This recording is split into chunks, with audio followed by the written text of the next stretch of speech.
It is the start of a brand new season of GT World Challenge Europe powered by AWS Sprint Cup. Welcome to a very warm and sunny Brands Hatch as we get set for a really busy day for the teams with 2 free practice sessions and qualifying on what is a proper old school circuit, and with another fantastic entry. We talked about this a few weeks ago at Paul Ricard for the opening endurance event. 34 cars we have, which is the season entry less bronze. Why no bronze? We haven't got enough garages. The entry is so big, we couldn't have the bronze cut because there just isn't space in the pit lane.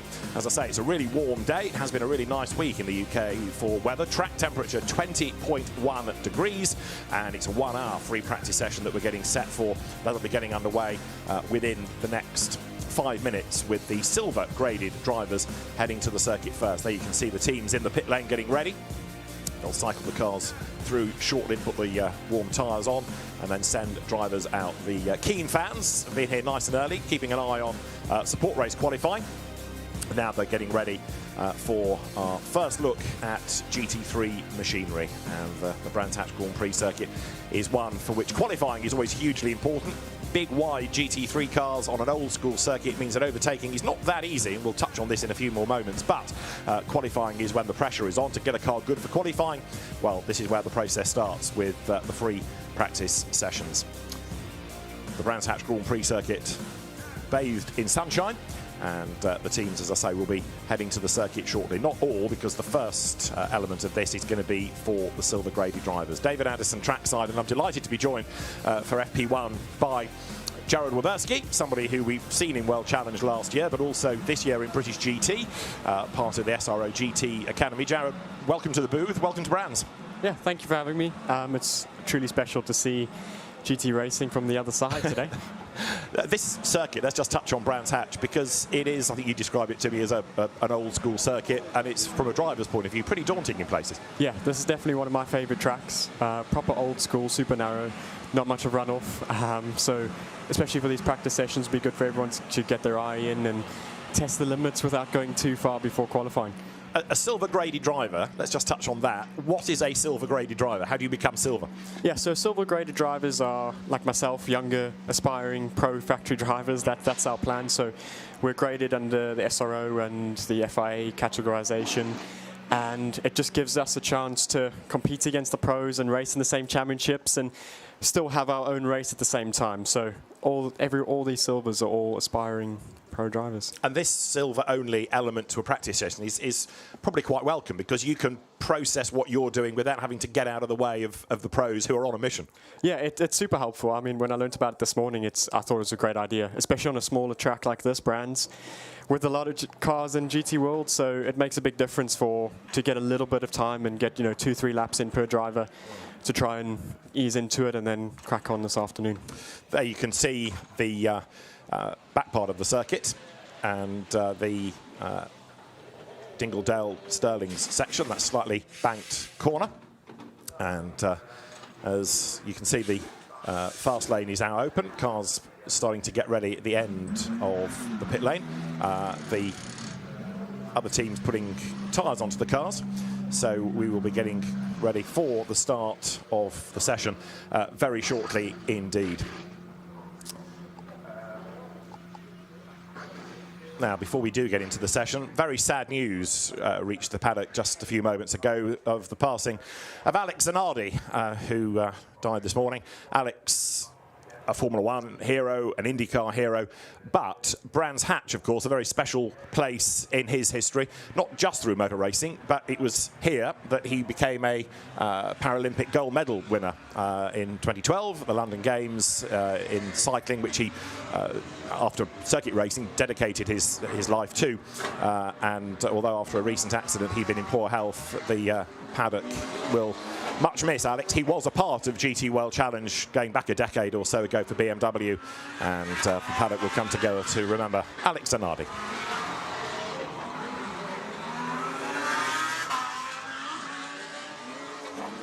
Right, track is live. Free practice 1 then. They've got an hour to do this, Jared. Firstly, I suppose, as a driver, and secondly, as a team, what's the point of free practice? What are you doing? What are you trying to achieve? Well, number one, it's to check the car, and for the drivers as well. It's for everyone to check out the balances of the car at the start of the day, and then start testing the limits. Obviously around brands, you don't want to do that too much too early on. So they'll ease into it in the first half of the session, do some balance adjustments, and it's just to get a base for the day. So you're not chasing the time necessarily. I mean, okay, if the car's fast, that's a bonus. Yeah, 100%. I mean, as racing drivers, we're always chasing a lap time to a limit. But all the teams have goals. They set goals in the morning and things they want to achieve through each session. So each team it'll be slightly different. So they'll all go out and ease into the day, tick off all the boxes that they need to, and make sure they're ready for later on. Looking at the McLaren, heading for CSA racing up through Dingle Dell. Drivers certainly not pushing overly hard just yet, because they're just trying to find out what the circuit is like. There has been some running this morning from Radical sports cars, but also one or two drivers new to Brands Hatch. It seems odd in a sense. People with the experience of Matteo Cairoli has never raced here. You've got the advantage in a sense because you've raced on this in junior single-seaters. Yeah, 100%. I was speaking to you earlier about this. A lot of the drivers in Europe haven't been to a circuit like this, and it's a lot different to a European circuit, super narrow. So it will bring a different aspect for all the younger drivers and new to the championship for sure. And for some of them as well, it's the first time they will have shared a car. You know, you had to go through that last year. It's not just about setting it up for you. You've got, in this, one other driver, in endurance, two other drivers to think about. Yeah, exactly. There has to be a middle ground, and hopefully that middle ground is as a driver more towards your way. But so if you have a teammate that enjoys the car like you do, and you gel, so this will be the first weekend for them in sprint, so it'll be important for them to get all the basics done and make sure that they're all running smoothly together as a team.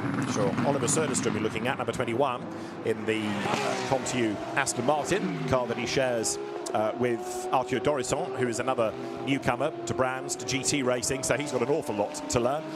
The Aston, of course, the type of car that won at Paul Ricard. We haven't really seen that much of Aston Martins successfully in sprints. They've won in endurance races, but Comtu, second year with the brand, putting a lot of effort into it now. We'll start to think about lap times in due course. Good to have Porsche on the grid, as ever. And there, powering up towards Druids, is the Boots and VDS car in different livery from how we saw it at Paul Ricard. That's the Robin Knudsen, Gilles Magnus car, and it will be Robin Knudsen at the wheel, bouncing back from a pretty large accident he had at turn 1 of the 6-hour race. So he did precious little running in Paul Ricard. Notionally topping the times, but I think we've got the potential of much quicker laps, is the Audi, number 99 of Alex Arca. The Audi, Jared, has been around a long, long time, but it's still a competitive car, isn't it? Yeah, 100%. It's been around for ages, and I think the teams as well know the car super well, so that helps. You know, when there's a new car and new teams, it can take a little bit of time to ease into it, but they know exactly the working window the car needs to be in, so it's pretty competitive everywhere it goes. And around here, are we looking for, what, aero or power or handling or balance or all of the above? A bit of everything, but mainly feeling in the car. As a driver around here, you need to be really confident in where the car is underneath you, with the circuit being so narrow and the margins being so small. So for them, even if some of the cars are slightly down on power compared to others, they'll gain it in different sections. So for each of the teams, it's about just making sure that they're comfortable. Looking here at Jeff Machiel's Ferrari. Jeff, whose father Louis used to be a regular in the championship. Louis has now decided to take a back seat and concentrate on his son. So Jeff Machiel's in for the full season in one of the fleet of AF Corsa Ferraris he shares with Gilles Stadsbader, former BMW racer. And the Ferrari doesn't look like it's being pushed too hard on this lap. No, definitely not. It's probably his first out lap, so he'll be going around. They'll do a comms check, go around the circuit, and then build up tyre temp. Obviously, Brands is a lot shorter of a circuit, so making sure the tyre's in, and then they'll start cracking away. Sure. Valentino Rossi then, who is a silver-graded driver, back into the championship, and he's been a winner, of course, in sprint regularly at Misano, but he'd like to go well at Brands Hatch. Max Hesser, his co-driver. Now, this BMW, the type of car that you drove last season, isn't it? Yeah, so this BMW I know quite well. It's good to have Valentino back, and especially back in the UK here at Brands. So yeah, good to have him back for the championship, and excited to see how he goes in the weekend. What are the strengths of the BM then? The BMW was really good in curb usage and obviously straight line speed. I think everyone knows the BMW's got a good grunt to it. Yeah. But as we're seeing now, he can use a lot of the curbs going around. So the BMW will use that strength around the back section of the circuit to help rotate the car and position for good exits. And Valentino, these days, I think it's fair to say, we talk of as a race driver, not ex-motorbike racer. You know, he's now very much part of the sports car fabric's the wrong word, but family perhaps. You know, he's done his stints in WEC. We've had him in World Challenge, initially for Audi, then BMW. You know, he is now a GT driver. Yeah, Valentino, he's made the switch, and which is super impressive. And you know, he's fighting at the top end in the pro cars as well. So he's BMW factory driver. He knows his way around. He's comfortable in the car. So I think they'll be right at the top end this weekend. Yeah, Max Hesser, a very, very quick driver as well. He's co-driver. It's a good combination, that. Yeah, 100%. You know, they've got a super good pairing. So, yeah, they'll be leaning on each other. See, Valentino has been here before, so he does know the circuit, which is helpful. So, yeah, they'll have a good weekend, I'm sure. Track limits, just talk to me about that for a moment, because as you made the point early on, there's not a huge amount of runoff in places, but there are a couple of corners where track limits are a key problem. Yeah, so obviously as a racing driver, the big thing, track limits. Around the back, it's not too bad. Obviously, as we're seeing now, there's not much runoff area, it's just grass, so we don't want to be using that. But through paddock will be, I think, in qualifying, one of the biggest ones where the teams and drivers start pushing the limits, as it's such a high-speed corner with quite a bit of runoff compared to the rest of the circuit. So that will be one of the areas that the drivers will push the limit to find those extra few tenths. But another place it kind of self-polices, because if you're running wide, you're off the road and you don't want to do that. Exactly, yeah. That's so special about this circuit. So Valentino Rossi, the fastest at the moment, 1:23.7. The lap record here is a 1:22.5, set by Raffaele Marciello's Mercedes AMG. The best qualifying lap, you can't have a lap record in qualifying, but the best qualifying lap time is a 1:23.370. But as Jared made the point early on, we're not really going to be chasing qualifying times necessarily at this part of the day. Another of the newcomers to GT World this year is Ignacio Montenegro. He drives for Team WRT. We can hear from him and also say good morning to Nina Jade Paul. Yes, I'm with Ignacio Montenegro. Your first time here at Brands Hatch. How are you feeling? Yeah, now well, I'm nervous, let's say. It's a difficult track, especially T1, how it is, how it works. Sector 2 also is a big challenge, but I have been doing quite a lot of hours in the sim, like something around 18 hours, 16 hours. So I know it's a really difficult track. Also, it's my first experience in GT cars. I've been doing TCR last year, so it's a very different car.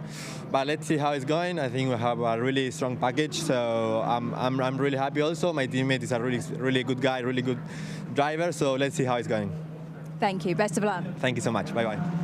Yeah, Mathis Lismont in the car. Ignacio Montenegro, multiple touring car champion. He was a gold medal winner in the FIA Motorsport Games. Interesting to hear what he talks about the sim, because the drivers haven't had any pre-event testing. There was no test yesterday, so for many of them, they're thrown into a new circuit and maybe a new team and a new car, and they've got to deliver against the clock in a practice session.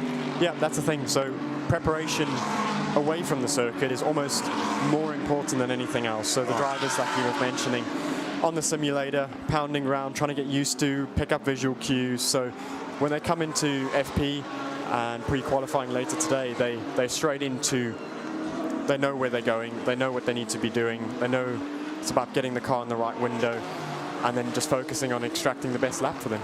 A little bit of dirt being kicked up there by, I think, Mathis Lismont's BMW, going on to the Grand Prix part of the circuit. It's 100 years of Brands Hatch that began as a motorbike grass track circuit going anti-clockwise.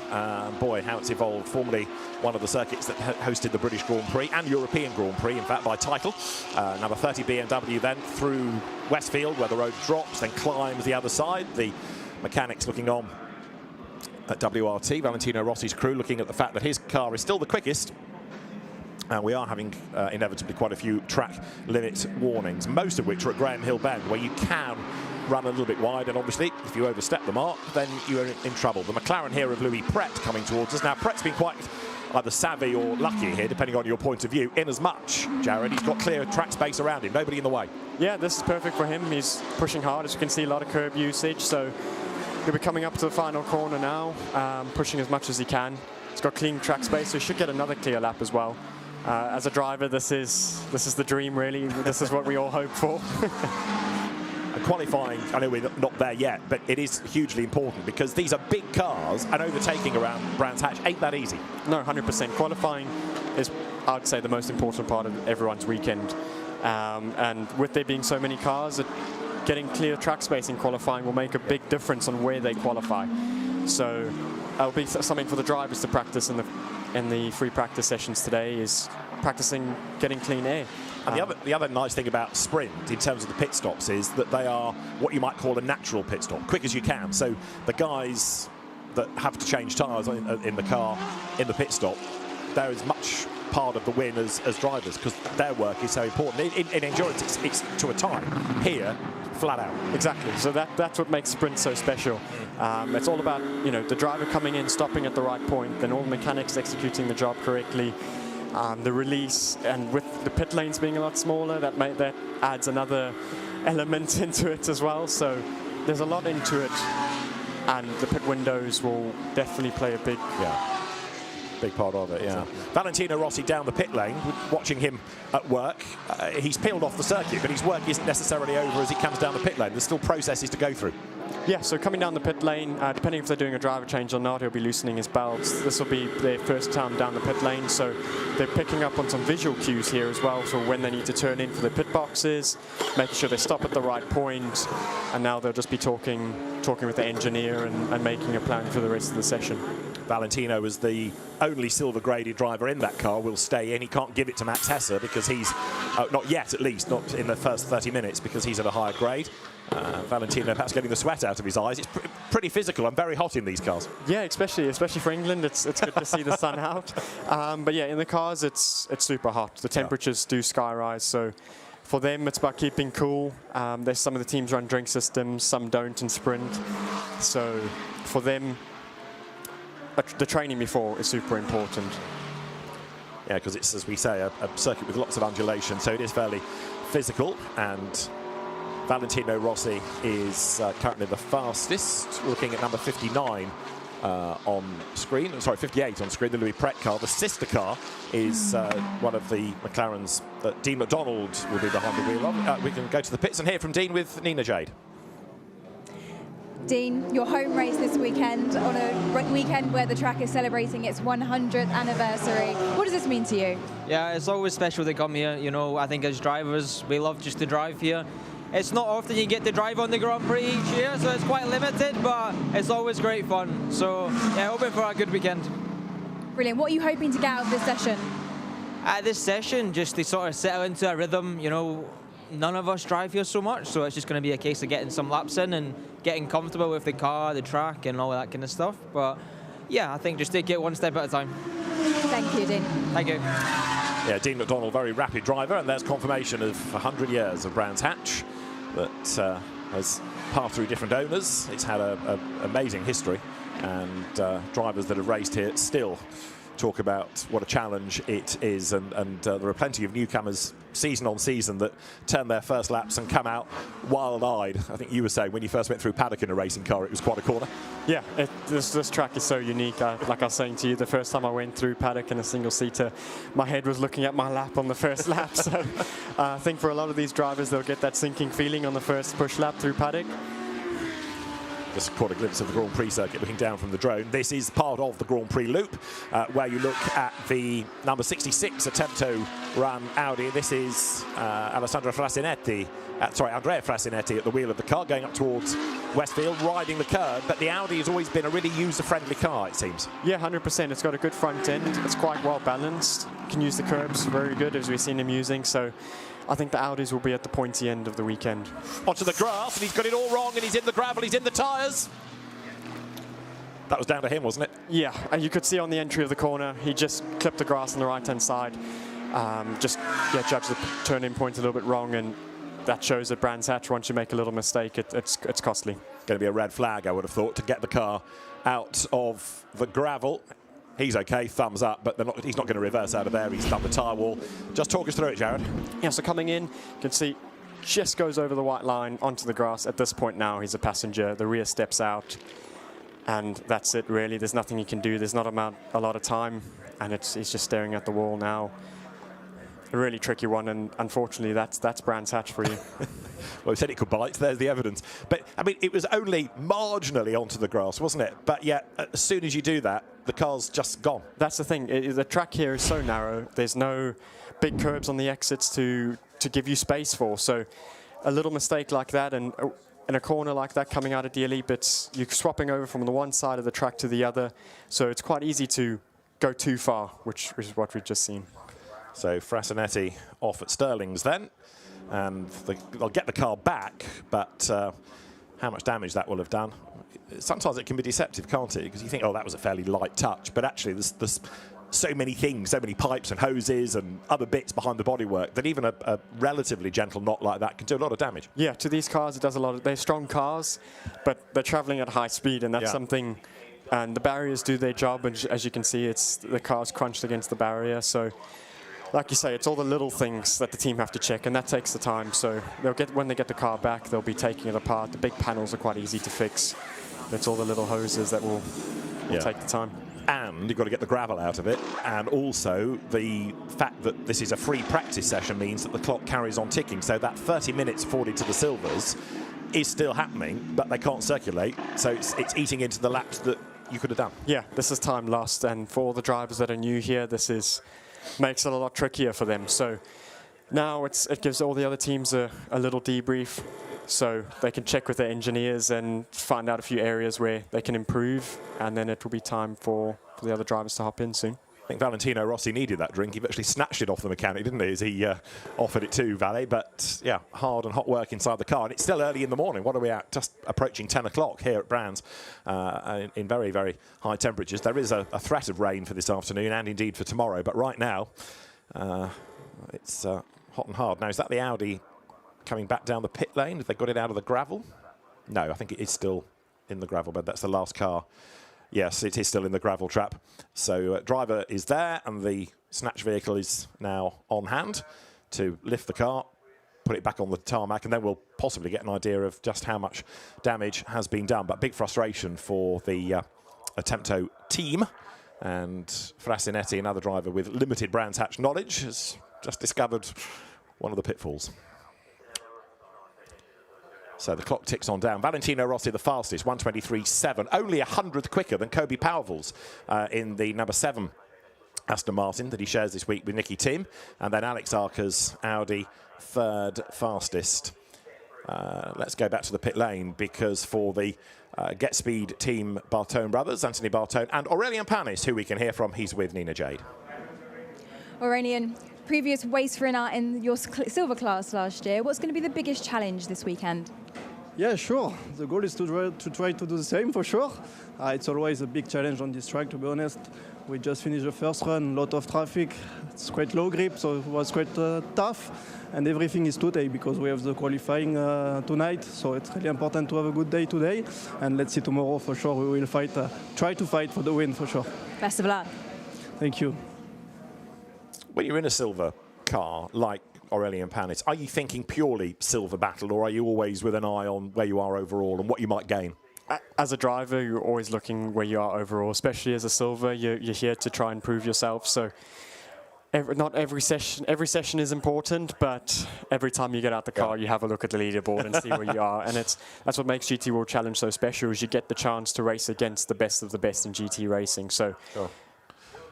We've also touched on the SRO GT Academy, of which you are now leading the British GT section. Just a word more about what the Academy is, how you become part of it, what you achieve at the end of it. Yeah, so the Academy is a new thing launched by SRO this year, of giving drivers from each continent all over the world to partner in a car next year for the Spa 24. So it's an amazing prize for silver drivers. It's all different ways of looking on results and individual results on each race weekends, from qualifying performances to stint averages. Okay.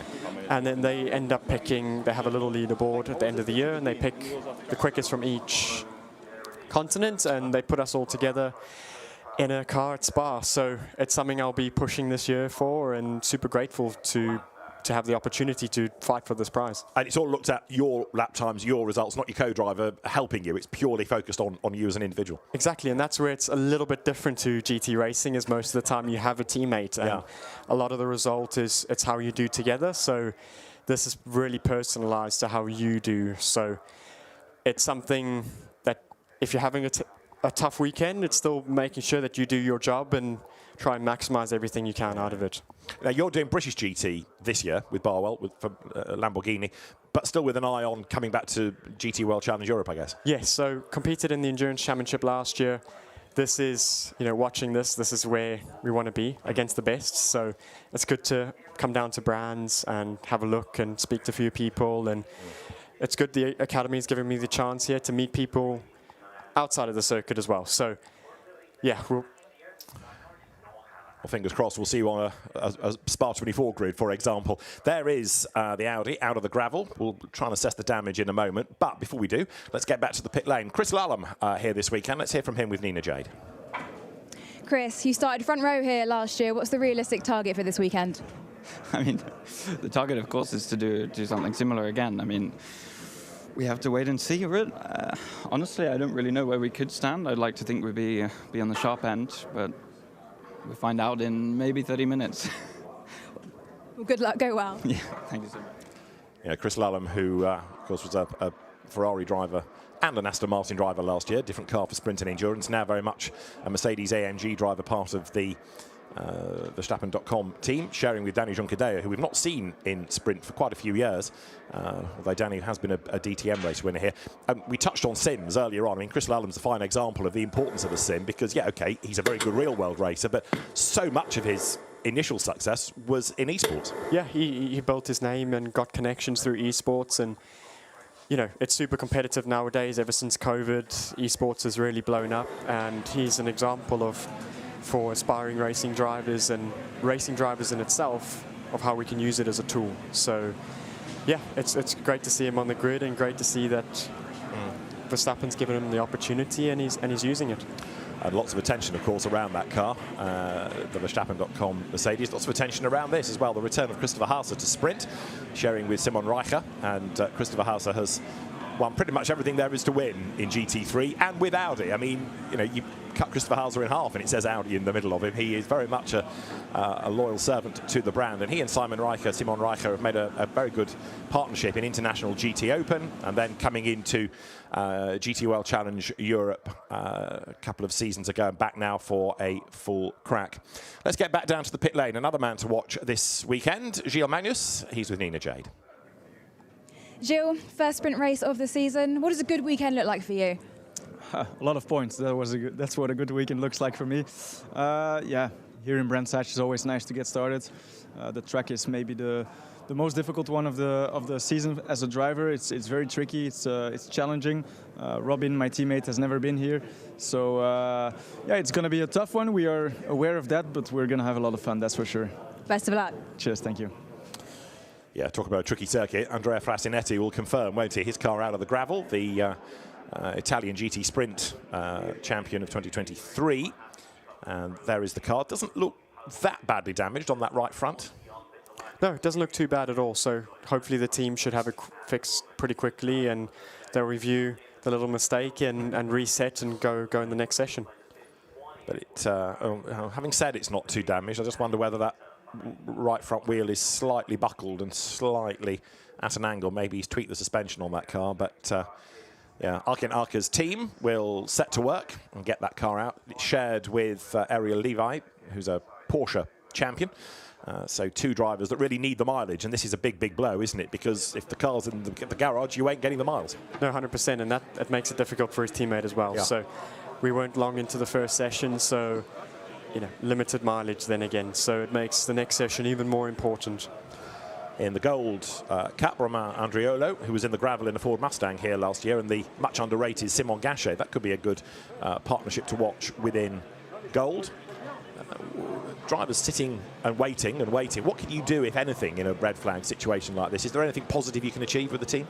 Biggest thing is, speaking to the engineer, so they can pull the data off, and they can have a quick look and relay. Maybe you found different laps, some time in some different corners. So if you're going out again, it will be focusing on like 3 key areas for you as a driver to try and then improve on the next run. And obviously they're already waiting as track time is very limited, so as soon as it goes green, it's going to be quite busy. It's going to be a mad scrum, isn't it? And we are just after 10 o'clock. We've got 34 minutes to go. In other words, there's only 4 minutes of the silver-only period. So in real terms, even if you did get out, you might get 1 flying lap in if we go green imminently before the other half of the entry appears. Yeah, it's going to be busy. So if it goes green now, they might get 1 or 2 flying laps, and then all the pros are coming out. So, and you know, for them as well, they need to get the mileage. So everyone will be going around. So traffic management will be key. Is that down to you? Is that down to your engineer, or a bit of both? It's a bit of both. You try and communicate this as much as you can as a driver, and have a good communication with your engineer to when you release the car into certain gaps on circuit. But once you're on circuit, everything's changing from people on push laps to cool laps. So it's something you have to always keep while you're on a really good push lap. You're always checking your mirrors and looking ahead to see, after this lap, do I need to back off again to get another lap? So it's something that the drivers will be learning on the go. Well, Andrea Frasinetti and Carr back into the paddock, so the team will get hold of it and go to work. The barrier repairs are almost finished, and another newcomer to Brands Hatch, Dorian Boccolacci, Porsche racer. He'll be on track in due course in this session, but prior to that, he's going to talk to Nina Jade. Dorian, first time here at Brands Hatch. Amazing circuit, highly technical. What's going to be the biggest challenge for you this weekend? I think, yeah, it will be the amount of driving time. We saw already in FP1 there is a red flag, so less driving time for a new driver like us. Also, my teammate Maurice is the first time. So it will be challenging for sure, because it's not an easy track, as we saw. And yeah, I think it will be really important to make every lap we can and learn as much as possible. Brilliant. Go well today. Thanks a lot. It's weird in a sense, isn't it? People with the CVs of Maurice Schuring, Dorian Boccolacci, Matteo Cairoli, they're coming here and they're rookies to the circuit. You think surely they've been here before, but not the case. No, that's what makes this track so special. A small track like this, not many championships in Europe. You know, all your European drivers don't come here. So, especially it being the first round of the season as well, there's no testing, as Brands Hatch is quite known for that, for not having many test days available. So it makes it tricky for even your experienced pros. Yeah, does it ever. We are just under a minute away from a green flag. So there, the number 10, Robin Knudsen, Gilles Magnus, Bussen VDS Porsche down the pit lane. Number 71, Ferrari, which is Carl Bennett, the American Thai driver, who we have seen in the WEC and Asian Le Mans, coming into GT World. Now he will take that car out as the fast lane opens. That means that the cars now can queue at the end of the pit lane. Number 9 is the pure racing Porsche of the redoubtable Alex Malikin and Alexei Nesov. Alex Malikin is an experienced driver in Brands Hatch terms, because he started racing in this country, initially in the Porsche Cayman Series, Porsche Sprint Challenge, then had a spell in British GT, as well as GT World Challenge Europe. Right, there's the queue of cars at the end of the pit lane, so you can see people desperate to get out there and get on with the program. Yeah, exactly. We're pretty much halfway through the session now, and the fast lane's full. People are already queuing, so track time here is super important, and it's just about getting on it straight away now. And no mistakes. 100%. As we've seen, it can be very costly around here, so getting on it quickly, but building on it as well. We often, in races, talk about safety cars breed safety cars. Are we in a situation where a red flag can, if you like, breed another red flag because you've lost track time, everyone's desperate to go, you're back on it, you know you're under pressure, and oh, you made a mistake, and another red flag? Yeah, 100%. That's true. I found that racing here myself. So, you know, these guys, they're all going to jump out. This is quite clever. You can see Lucas Auer here. They're waiting as the track's super busy now. So they're going to try and find the gap, what we were talking about earlier. Yeah. And hopefully he'll get a few laps in. He's got to wait just another 10 seconds or so before we click into the second half of the session, and then it's everybody to go. So now the Pro Cup cars will be released down the pit lane. Lucas Auer and Mauro Engel, two drivers of this car. Mauro Engel, 4 times a winner in GT World on the Brands Hatch Grand Prix circuit, and somebody that used to race here in British Formula 3 about 20 years or so ago, give or take. But Lucas Auer heads on track and goes up towards Paddock Hill Bend, turn in, then the road compresses as you drop down the hill. There's a car you're not going to miss in a hurry. the Constant Lapalainen and Emil Frey racing Ferrari. Need your sunglasses on to look at that. Yeah, it looks spectacular. It's something that will stand out on track, and I think the fans will enjoy that one. So the BWT or BWT colours, the Emil Frey squad, Constant Lapalainen, who shares the car with Matteo Cairoli, who has gone from Porsche to Lamborghini to Mercedes to Ferrari in the last 4 seasons. So a very peripatetic driver Matteo has become, but quick in everything. That's going to be a really interesting combination, I think, this year. Pretty much every car, though, has a strong driver combination in this championship. You can't afford not to, can you? It's so competitive. Yeah, 100%. All these drivers have got good experience, and even if it's their first year in GT, they've won something or come from a high championship in something else. So you need to have a good pairing and work well together, and it's important to try and get good results like that. Absolutely. Simon Reicher, then, International GT Open champion, goes over the timing line up towards paddock. Just talk us around Brands Hatch here, Jared. Yeah, so coming up to Druids here, it's slightly uphill. Trick here is to go in early, hug the curb, keep it tight early on the power, try avoid the exit curb, and we're coming over to the right for Druids. Watch the track limit sensor on the exit, lots of curb on the inside, that's really good, safe in track limits, and now we come up and this is where the track gets a bit daunting. We turn left and now we go into the trees. So now we've got a little break, this is the only break around Brands Hatch and it's not even that straight. So right now he'll be looking up to Hawthorns. As you can see, it's really quick, so he's looking up here to be as quick as you can on the entry, try to use the aero of the car. And again, avoid the exit curb as there's not too much of it. Into another right straight away. Again, try and avoid as much exit curb as possible. Good curb usage on the apex. Our last quick right to the back section, lots of curb on the apex, good. Opening it up, coming over, making sure not to clip the grass on the apex. Into one of the only few left-handers. And now we've got one more corner, all that. And now it's about focusing on getting a good run and then on to the next lap. Into Clark Curve, which is another long right onto the pit straight, which isn't really straight either, is it? No, that's the thing about Brands Hatch. The straights aren't straight. There's always corners. You're always thinking, and you're always busy. Up towards paddock, then turn in, and the road just disappears under you. Yeah, it's such a spectacular corner. The compression there, you really feel that, and then straight back up the hill into Druids. So there's not really much rest around here. As you look at Lucas Auer, then heading up towards the timing line to go on to a proper flying lap. Track very busy now. So whereas we had only the silver graded drivers out early on, now anybody can be on track, and it does put the pressure on those Pro Cup teams, doesn't it? The higher graded drivers, the golds and the platinums, to deliver and get on with it, and they've got less time in which to get the car sorted. Yeah, exactly. They're pro drivers, they drive all the time, but it doesn't make it any easier that they're limited on track mileage, and a circuit like this, as we can see, there's lots of cars around, traffic, so the number of flying laps are quite limited, so it's even really tricky for these pros. Presumably, though, it's not just useful to be an experienced driver, but working with a team that's been here as well is going to help, because they can plunder the data bank and say, well, let's try this setup in these temperatures or whatever it might be. Exactly, that makes it super helpful. The team that knows the circuit and knows the car as well, it makes a big difference that you can, straight into this first session, if the balance is feeling pretty good, it makes life a lot easier. For those that are struggling a little bit with the car, it will make learning quite a lot harder.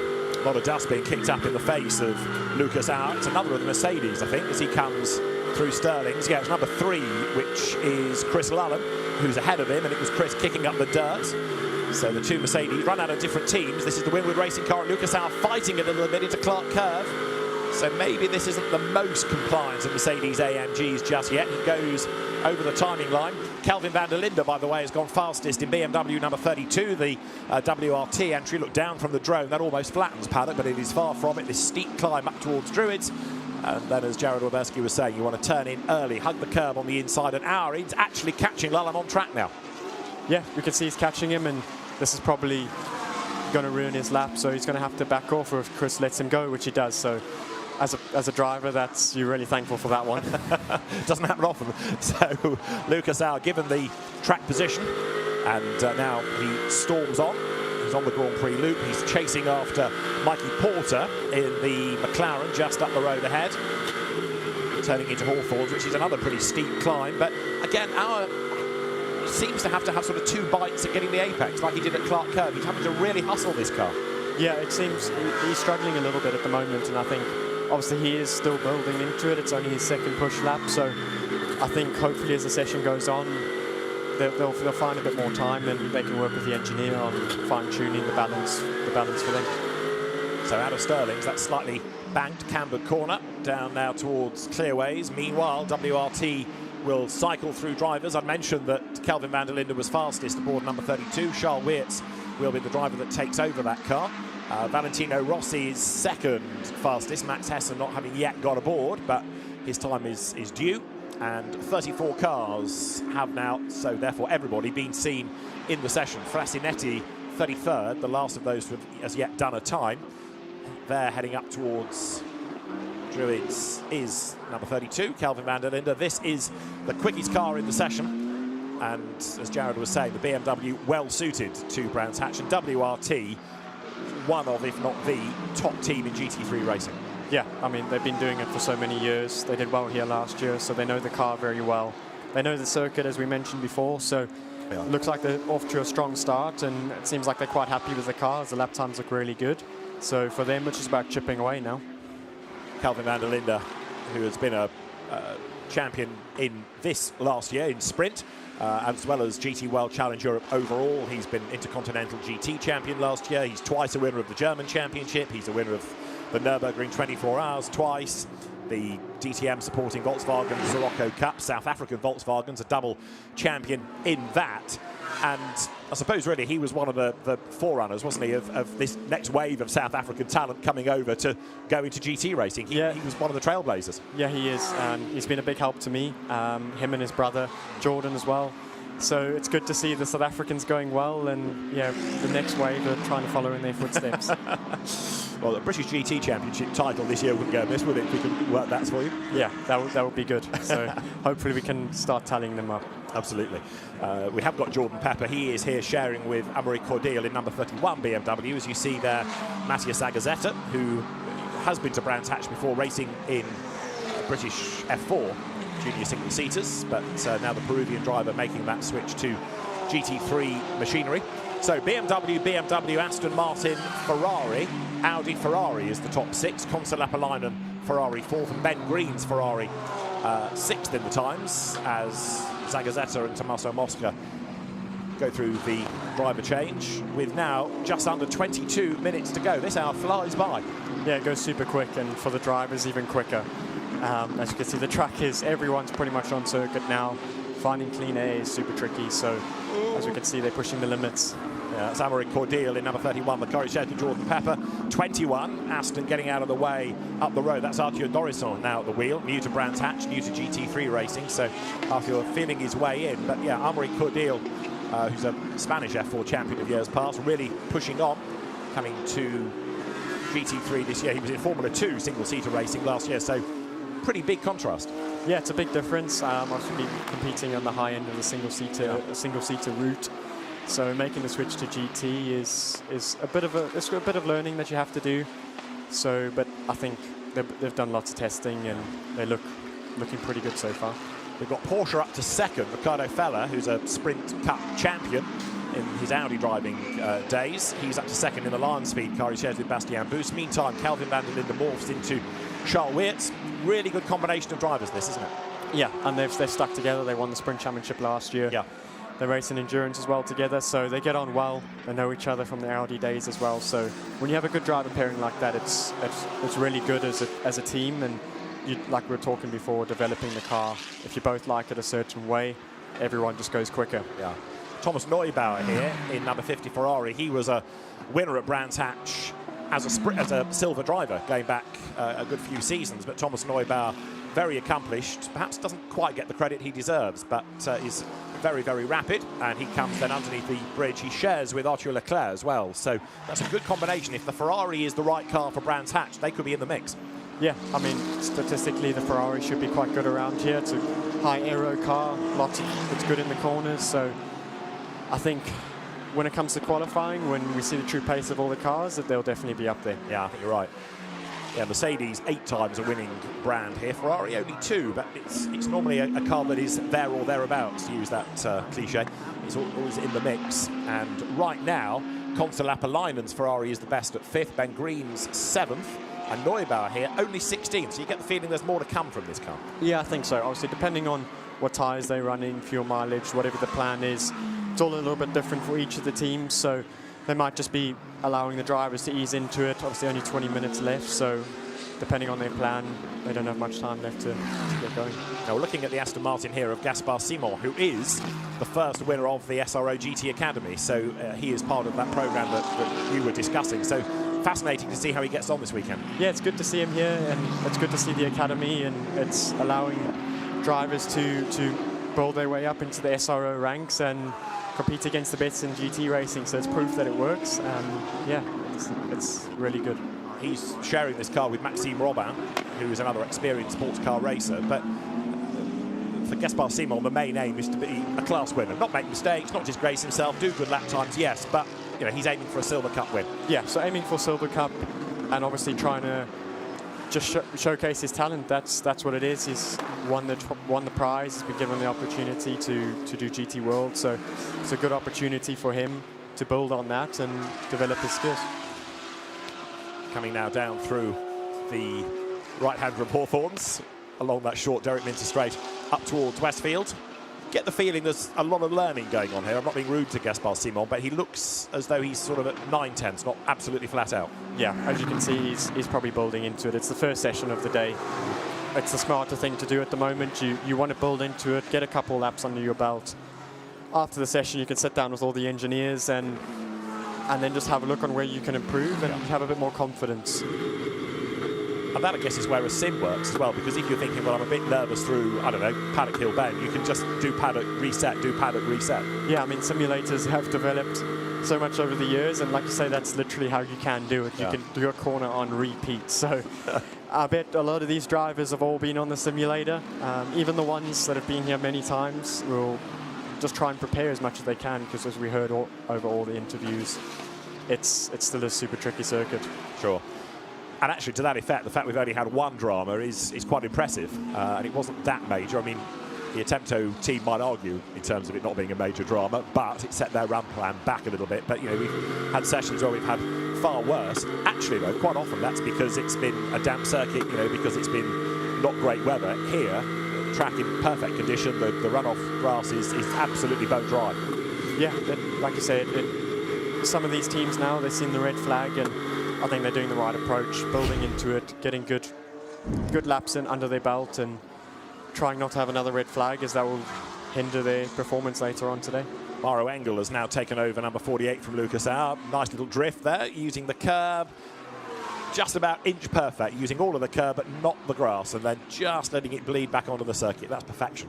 Yeah, that's why they're pros, and that's, as you can see, he's been here before, a race winner here as well. So, yeah, they're easing into it.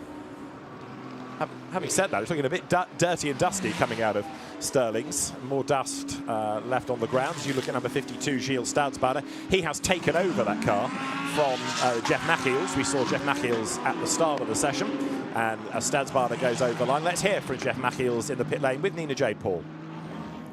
Jeff, you won this race last year. What are you hoping to get out of this weekend? Of course, we are trying to go for the win again. You know, it's a difficult track, difficult drivers around us. It's a very high level, so let's hope for the win. It's not going to be easy. We have the fantastic team again with us, the Ferrari, again the 52, so of course we will try for it. I'm very happy with already all the fans here, the good weather, luckily here in the UK, so let's hope for the best, yeah. What have you learned so far from the track time that you have had? It's not so many time.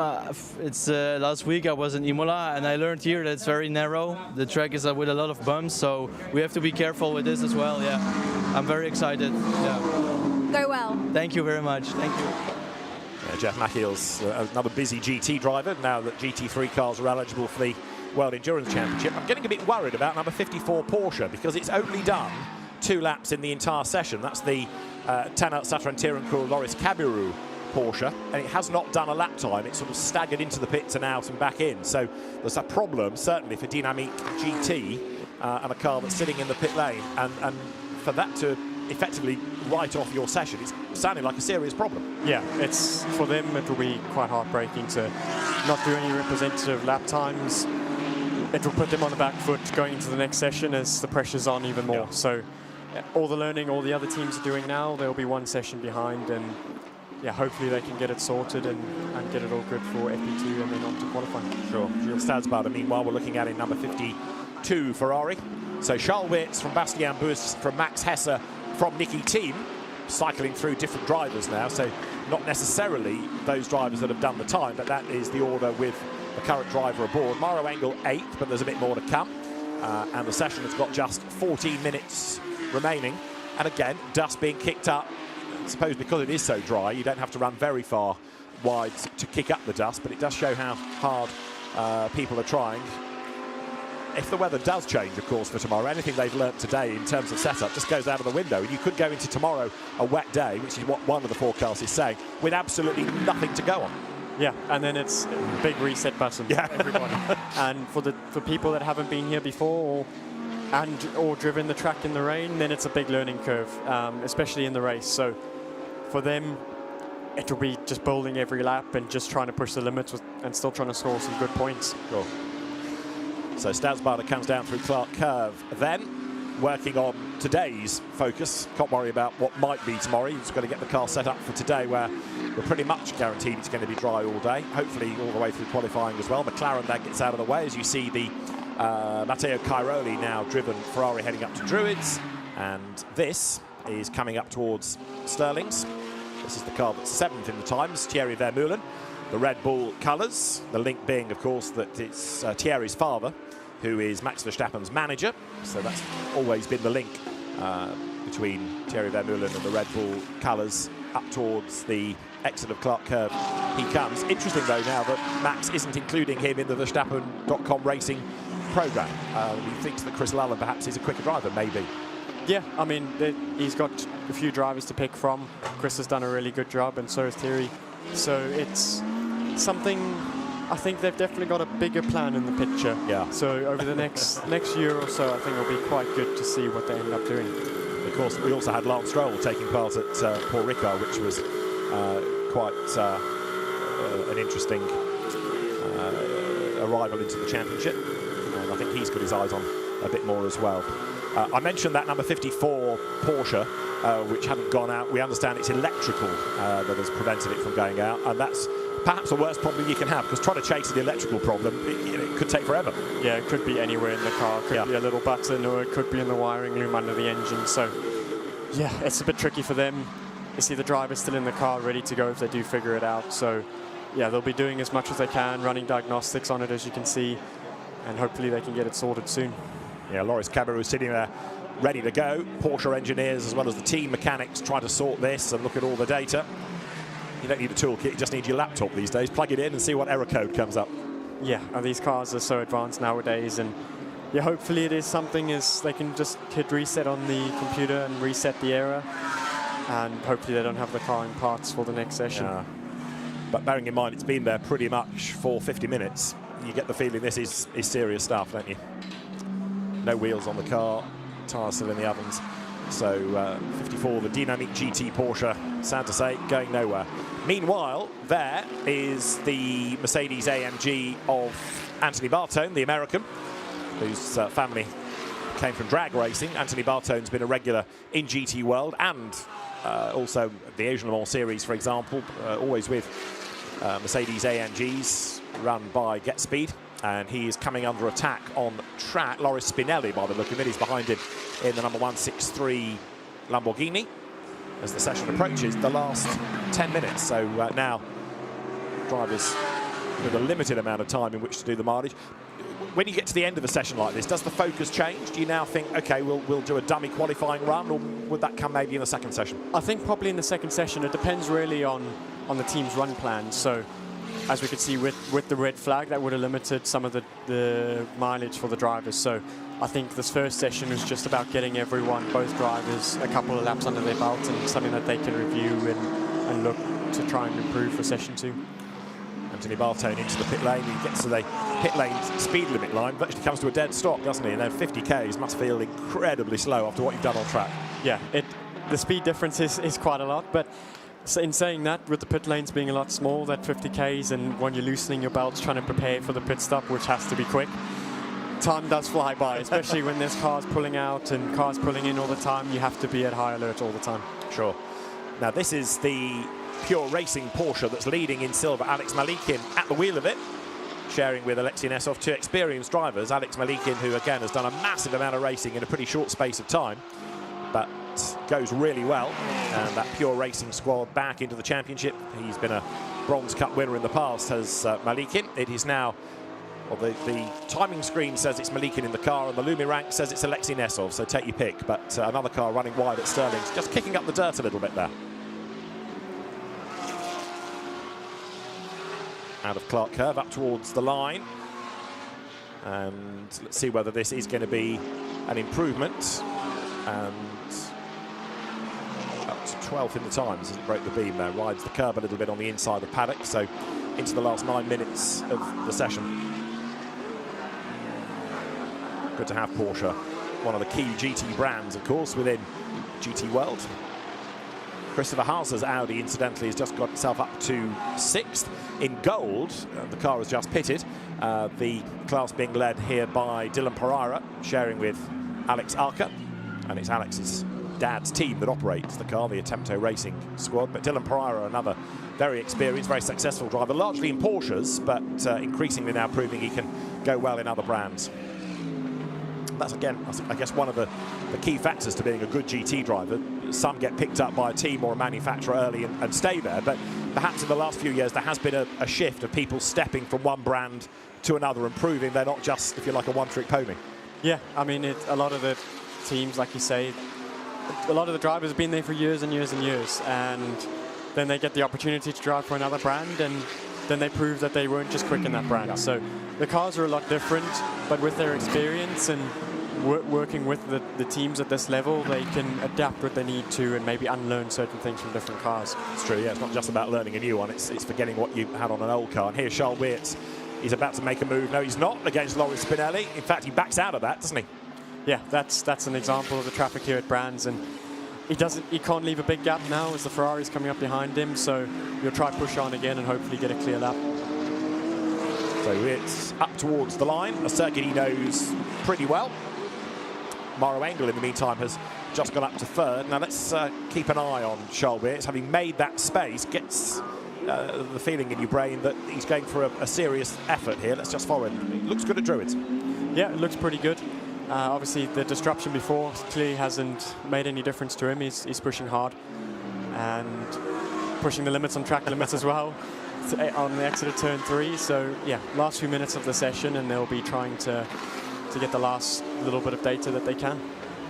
I don't think he's pushing overly hard, is he? He's a long way adrift at a Calvin van der Linde Sector 1 time. If it's green or purple, it's good. If it's got an orange background, it means it's slower than hitherto. But even so, Charles Weerts still is pressing on, having let Loris Spinelli go. He's on the lights to say, I am chasing. Yeah, I think that's one of the racing drivers' favourite buttons, the flasher. So he's just trying to get the Lamborghini to try and maybe let him go, which is still a little bit behind, but trying to give him a 1 or 2 lap warning. Just to show how competitive this is, even in free practice, the top 20 cars all covered by just under a second, which is pretty amazing, isn't it? Yeah, already in FP1, look how close it is, and it shows that the teams and the lap times that they're doing, they're already straight on the pace and right on the money, so I think qualifying will be quite interesting. Shows the balance of performance works as well. The dynamic Porsche has just left the pit lane, so with just under 6 minutes to go, it has crept out. You saw the green Porsche keeping out of people's way at paddock, so the car is on track. Loris Spinelli here down towards Graham Hill Bend. It was worth him staying ahead of Charles Weerts because he improved up to 31st. Loris Spinelli, who is a very, very successful Lamborghini champion in the One Make series, now based in America, but sharing with Mattia Michelotto, who again has got a good track record in Italian GT racing. So they ought to go well together. This, however, is the new Lamborghini, the Temerario, not the Huracan that you race. So this is the one you might get next year, perhaps. Yeah, so this is Lamborghini have brought out the new car. I think this shows a lot of development for them. So for them, even in all these practice sessions, is keep the laps ticking, keep the data coming in for the drivers, for the teams, for Lamborghini themselves.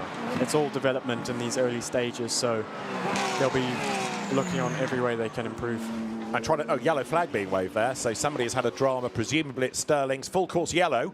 Now this might, in fairness, be deliberate, just as a test exercise, so all the teams and the drivers know how a full course yellow operates. So Niels Vittich, the race director, calls for a full course yellow. Everybody slows right down. How do you get notification of that in the car? Yeah, so we have a little screen in the car. It comes with a countdown, and the engineers tell us as well, full course yellow in 20 seconds.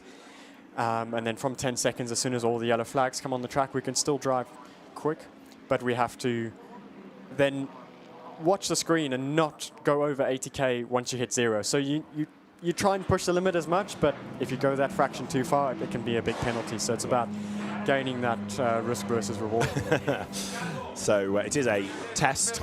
We had it confirmed, so there isn't an incident, but it's just a practice. So the teams are working on setup, and race control are working on setup as well, just making sure that everybody is able to hear the instructions, that the in-car display, the in-car marshalling display is working, that people know what they're meant to be doing. You know, full course yellow in 20. Doesn't mean slow down now, does it? It means in 20 seconds, but you're warm. It's just getting the newcomers used to the process as well. Yeah, exactly. There's lots of rules, and especially at a circuit like this where you could have a safety car quite early on, it's something that we all have to make sure that works, and it gives the team to test that the cars are working. Like I say, everyone at race control, make sure everyone's working and make sure everyone's following the rules as well. Sure. So Valentino Rossi is getting himself ready to leap back on board after Max Hesse has brought the car in. Now that was up at the pointy end. It's now fifth, but it's still in the mix. So I think that's still going to be a car capable of good results. The first year that Valentino was here, absolute thousands, tens of thousands of people came to watch, but he was still learning the art of GT3 racing, and he was in midfield. But this year, I think they can all cheer realistically that a win might be on the cards. Co-driver helps. Again, that's part of your work. You might bring the car in at the end of your stint, but it's not done the moment you get out. You've still got to help your co-driver, make sure he's all right, strap him in, and help where you can. Yeah, so in the pit stops coming in, generally it's different with every team and every different driver pairing. You try and build like a step-by-step procedure for the pit stops to try and make it more efficient, because if both of you are trying to reach for the same seat belt and you can't get it in, you can lose your time, especially in Sprint Cup. So the teams will, and the driver pairings themselves, have a schedule, and this is good for them to practice it. So they're doing a little driver change practice there, and yeah, because it needs to run smoothly in the race. And sometimes teams will even do that after the checkered flag, won't they? When the car comes in at the end of the session, there'll still be a driver change just because it's another practice pit stop. Yeah, exactly. Especially for the new drivers, it's do it as much as you can, even when the car's sat in the garage, doing in and out with the driver. And just because the more you do it, it just becomes second nature. Yeah. And that's what you want. You don't want it to be, all high stress, which it is, and you don't want to be thinking about it too much. So the more you do it, the better it gets. Right, we go green. Same principle in the car? Comes on the dash? Yeah, so we have a countdown. On the short full course yellow, it counts down when it's going to go green.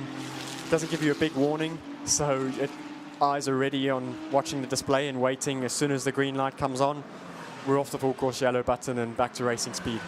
Sounds easy, doesn't it? So the session has got just over a minute to go, and that is less than a lap time. So these cars will see the checkered flag next time they come through. BMW, Porsche, Mercedes, BMW, Aston Martin, Porsche, Ferrari, Audi is the top 10. Good mix of different brands up there. Yeah, it's good to see all the different brands. Like we mentioned before, the BOP looks very good between all the brands, really. So it is still practice one, so there's a lot more to come, I think, from all the teams, drivers, once they start preparing for qualifying this afternoon. So it'll be interesting in the next session. Yeah, absolutely right. And you're going to spend, I think, some of FP2 in race control, seeing what it's like from a totally different perspective, yeah? Yeah, so a bit of a different day for me, watching from a few different areas. So, yeah, I'm enjoying it and grateful for the opportunity. And your next race, British GT, is? Alton Park. So a very similar circuit to this, very tight, twisty. Can't have much mistake, really. So, and then we come to Brands Hatch later on in the year. So it's good to be watching. Absolutely. Yeah, so the next British GT round is Alton Park, May 23rd, 25th weekend, Saturday and Monday, the timetable with the GT races on the bank holiday Monday, if you feel like coming to watch Jared in action, and indeed another high-quality grid of GT3 cars. From Brands Hatch, the GT World Challenge Europe heads next to Monza at the end of this month. we go back to endurance racing there. Checkered flag is out.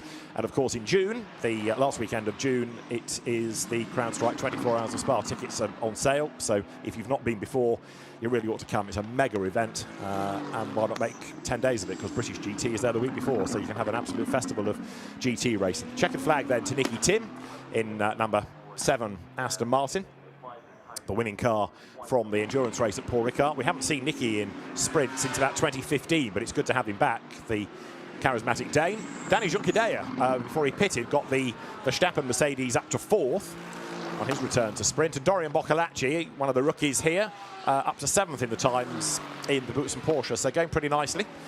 And just talk about kicking a team when it's down. The Dynamic GT team, as we said, got the Porsche out. Clearly it's still got a problem because it didn't do a lap, it's come back into the pit lane, and it's under investigation for speeding in the pit lane as well. Yeah, so a bit of a tricky morning for them. Yeah, hopefully they get it sorted, and hopefully they don't get too big of a penalty on top of all the issues that they have. Sure. Lawrence Spinelli there with a beard, talking to Mattia Michelotto.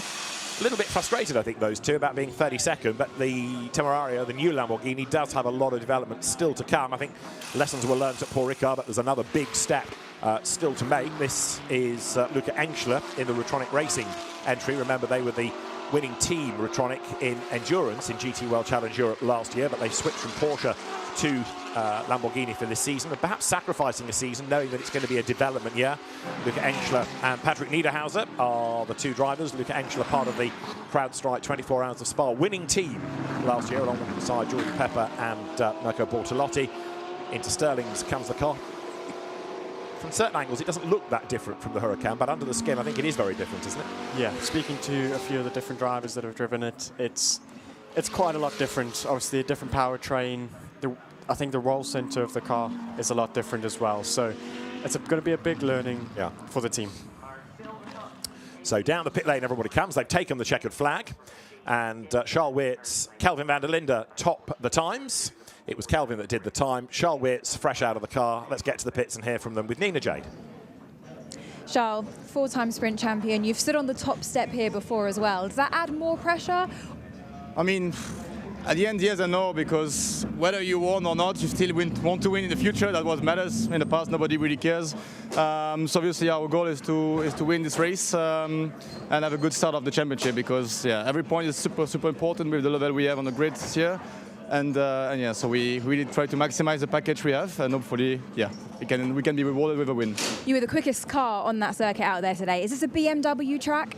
Not really. I think it's more like a Mercedes track or Ferrari in the past, or McLaren. They looked really super strong. We never really were so fast. So it's a bit of a surprise, but I mean, of course, it's a good surprise. So we will try to stay there. But obviously, track evolution is quite big, so we will see where we end up. Go well today. Thank you. Thank you. Yeah, BMW only one win, in fact, in sprint here, but Mercedes 8 times a winning brand. But that might well change over the weekend, whether it's BMW's win tally going up, we will see. But certainly it's a good start to the weekend for Charles Weerts and the next BMW, 7th, that of Max Hesse and Valentino Rossi. So Charles Weerts, Kelvin van der Linde's car starts the day as the fastest, and free practice 2 will be coming up just a little bit later on in the day. So they haven't got too much time to work on cars, because they're going to be back on track round about 12 noon for the next free practice period, and then qualifying this afternoon at 20 minutes to 5. Ben Green in the background. That's Thierry Vermeulen. Ben had a tough British GT weekend, his car being involved in a lap 1, turn 1 accident. It was his co-driver at the wheel, but it ambushed the sister car out of the same 2Cs team, so they were both out effectively.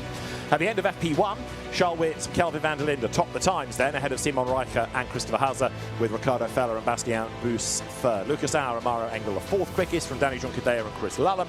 Top 6 rounded out by Valentino Rossi and Max Hesse. The best of gold, Dylan Pereira and Alex Arca. Silver, headed by Alexei Nesov and Alex Malikin. 34 cars we have. We know that the Dynamic GT Porsche is in strife. There's confirmation that Dylan Pereira and Alex Arca are the Gold Cup top duo for now. very, very little lappery done at all by the Dynamic GT Porsche, not a lap time recorded, so that really is on the back foot. Alexei Nesov and Alex Malikin in the hunt overall, never mind just for silver. That pure racing Porsche going really well this morning, and a car to watch, I think, over the course of the weekend. So, an hour that has flown by with Charles Weerts and Kelvin van der Linde topping the times. Another car that's going to be in the mix should be number 7, Aston Martin. Nicky Thiem was one of the winning drivers in the opening endurance race at Paul Ricard. What can he do on his return to sprint? Let's find out. Nicky, you had a dream start to the season with your win at Paul Ricard. What are your hopes for the sprint race? Yeah, obviously great to be in a sprint series. I think with so many years, it's the first time I do the full sprint series, so looking forward to that. And great being back on the UK ground. I think last time I was here was 21 with British GT, so it's been some time. So I really had a big smile on my face out there. It was good fun. This track is just awesome, old school. Yeah, I guess every driver down the grid loves this place. So yeah, great way to start the season. Well, go well. Thank you. Have a good one. So yeah, good to have Nicky Thiem back, not only in sprint, but also back at Brands Hatch. He and Kobe Palvels, I think, will make a good combination. Kobe getting better and better season on season. He's also been picked up by Aston Martin through its academy. And so 6th at the end of FP1. How much you read into a free practice session, though, is debatable, isn't it? Yeah, it's just the start of the day. So all the data's there. Now they review and then work on the rest of the day. Sure. So as we said, it's not necessarily about chasing your time, it's getting a car set up, and it could be a very different order when we get to qualifying later on in the day.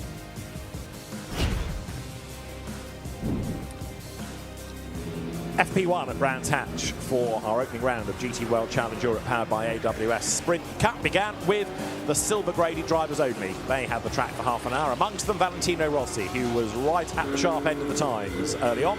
The BMW looking good all the way through the 30-minute period that was interrupted when we had this drama from Andrea Frasinetti, who plunged off the road at Stirling's and into the tyre wall. The car was recovered. By the time the session went live again, it was pretty much time for everybody to be out, whether they were silver or a higher grade. So it became a very busy circuit for the remainder of the session. Going well in silver to be the fastest, ultimately the number 9 Porsche of Alexei Nesov and Alex Malikin.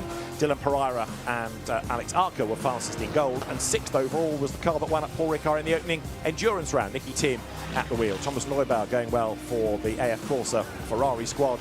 The times being topped, though, by Charles Weerts and Kelvin van der Linde. In BMW number 32, the quickest car this morning. So that is free practice 1, and we will be back on track at 12 noon for the cars being on track for FP2. Jared, what's life like in a commentary box then?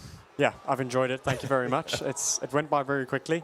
And yeah, thanks to SRO for the opportunity, and thank you, David. And good luck for the rest of your season, both in terms of the SRO GT Academy and British GT. As I say, the next British GT Championship round, Alton Park, May 23rd, 25th weekend. If you want to go to another brilliant circuit and see Jared Weberski in action, well, that's where it will be. We will be back in action, though, round about 12 o'clock for FP2. For now, from Brands Hatch, from Jared Weberski and David Addison, it's goodbye.